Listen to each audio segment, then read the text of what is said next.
So we have a pretty forthright conversation about decision making around the space of relationship at this critical stage of 18, 19, 20, and how that can impact you positively or problematically when you are arbitrarily older than you are right now. So we talk candidly about how sex permeates the environment from advertisement, how you're in a collegiate space with a bunch of other co-eds, all 18, 19, trying to figure out things, absent parental authority and check-in, and you got some major life decisions to make at midnight on any given day.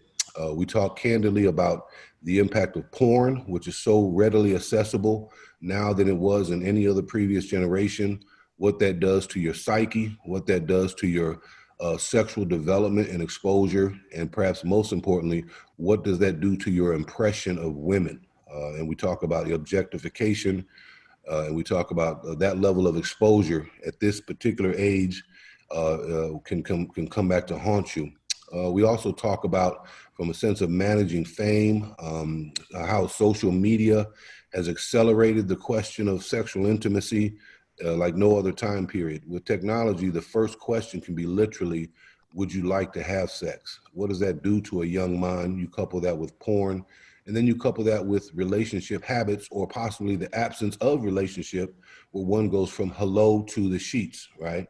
What does that do to one's development? And then this pattern that men have and women, perhaps women have as well, but do you choose abstinence? Do you choose monogamous relationships, or do you choose many relationships?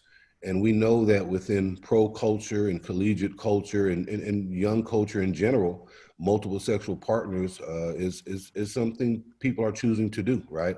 So it's not judging, but we talk about what is the impact on one's physical development if your sexual experience is developed among many different women.